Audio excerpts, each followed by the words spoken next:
Hi boys and girls, this is Miss Cindi, here to read you a story.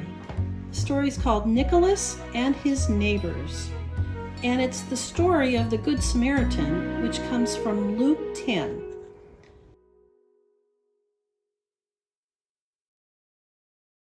Ned first noticed Nicholas on a quiet Friday afternoon. Ned was relaxing in the town square when he saw a farmer pushing a cart full of vegetables. As the cart approached, Ned suddenly realized that the farmer was not a dog, but a cat. Leaping to his feet, he rushed to block Nicholas's path. "Where do you think you're going, cat?" Ned growled. "I've brought my vegetables to sell at the town's dog."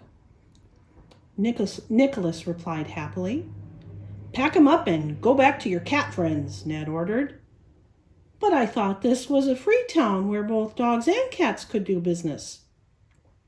Nicholas was right. There was no law against cats selling their goods in Pupland. Ned growled again and stepped aside. "Go ahead and peddle your goods," he called after him. "No dog will buy your vegetables, cat." At the end of each week, it was the same story.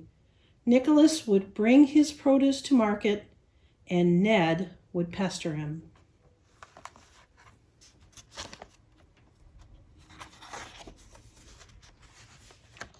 Early one summer morning, Nicholas was out tilling the soil in his field. He felt especially happy because he was about to go to the family reunion in Pussywillow. On this day, Ned the sheriff was also going on a trip. He was on his way to Be Mean to Cats Association meeting in nearby Poochville. Ned was the treasurer of the group and was in charge of bringing the piggy bank. As he walked along, Ned noticed Nicholas's farm. Spying the cat working in his field, Ned suddenly had an idea. Setting aside his bag and piggy bank, he snuck up behind Nicholas, and he let out a bellowing bark. Nicholas was so startled that he dropped his rake and jumped high up into the air, losing his hat and landing in a nearby stack of hay. "Good morning, Mr. Nicholas," Ned chuckled. "Rather jumpy today, aren't we?"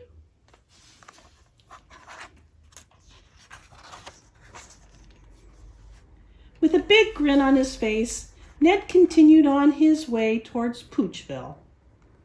Nicholas was upset, but not for long. He soon remembered his family reunion and cheered up right away. When his chores were done, he changed into his best overalls and sported a new bandana. Loading his cart with vegetables to share with his family, he began his journey.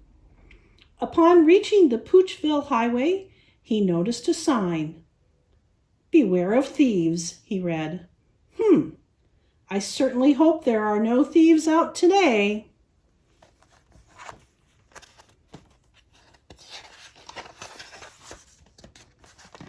Now, it just so happened that a pack of wild dogs was indeed planning an ambush.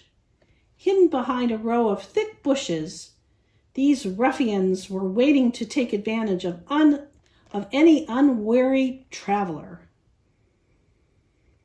"Nothing," Sid said, peering through his binoculars. "Hold it! Here comes someone." It was a dog packing a bag and a piggy bank. "Someone's coming," Muggsy yelped, bouncing up and down. "Knock it off, Muggsy," Bruno barked, swiping at Muggsy with his large paw. "Miss me, you big lug," Muggsy teased. "Cut the chatter," Sid ordered. "You guys know the routine. Let's do it." And they all took their places.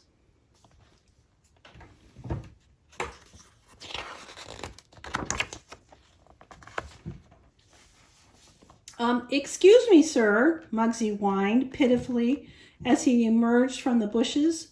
"Can you spare a small biscuit for a hungry dog?" "I guess," Ned replied, rummaging through his suitcase.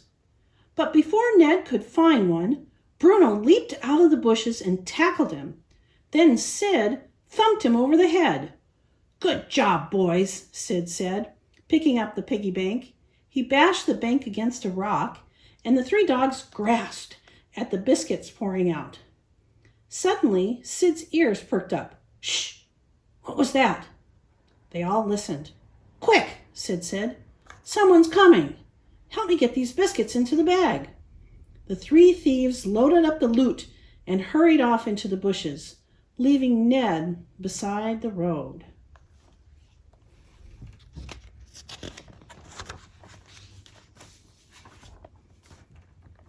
Coming down the highway was a terrier by the name of Mr. Dr. Scotty. He was on his way to perform an operation at Poochville. As Dr. Scotty rounded the bend, he was surprised to see a dog lying battered and bruised beside the road. My, but that dog doesn't appear well, he explained. I would consider helping him, but I'm already late for my operation. Besides, I wouldn't want to risk getting myself sick. Hurrying by the opposite side of the road, he continued on his way towards Poochville.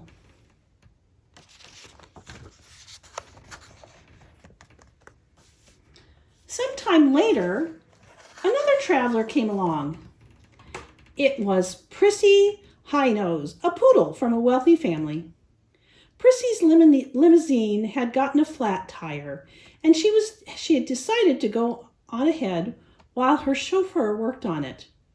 Rounding the bend in the road, she spotted Ned. Oh my! How dreadful, she explained. Some poor creature has fallen by the roadside. I suppose I should help him, but I wouldn't want to get mussed up. And besides, what if he is simply pretending to be hurt in order to draw me to his side and then steal my valuables? Well, he won't fool me.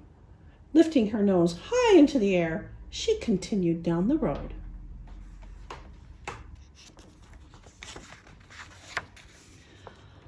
Oh, it was late in the afternoon when an oversized clad traveler pushing an old cart finally happened down the road. It was Nicholas, the cat. By now, he was over halfway to his family reunion. He was getting more excited with every step. As his cart slowly rounded the bend in the road, Nicholas saw the large dog lying in the ditch up ahead. Oh no, thieves hereabout, he said wearily. That unfortunate dog must have fallen prey to them. I wonder, should I stop to help him? It could make me late for my reunion, and there is always a chance that this is some sort of a trap. Then Nicholas shook his head. Those are all silly excuses. This poor animal needs my help.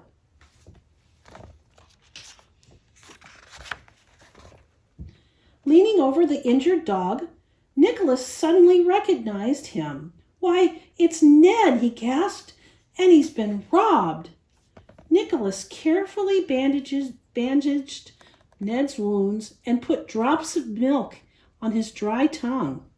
After straining to load him into the cart, he summoned all of his strength to push the cart down the road. Fortunately, it wasn't long before they reached the dog-tired inn.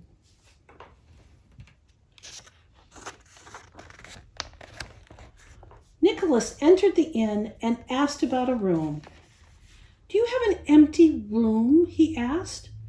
Oh my, the beagle said. You're a cat, Nicholas smiled. Yes, I know about that room. Well, it doesn't make any difference to me, mind you, but the beagle paused, pointing at a sign near the door. No cats allowed, Nicholas read. But sir, I have a wounded dog outside in my cart. Well, then, that changes things, doesn't it? Have you any biscuits? Nicholas shook his head. No, but I do have a load of fresh vegetables. This is highly irregular, the beagle said, rubbing his jowls. Nicholas finally convinced the innkeeper to give him a room and then helped Ned into bed. It wasn't until the next morning that Ned woke up.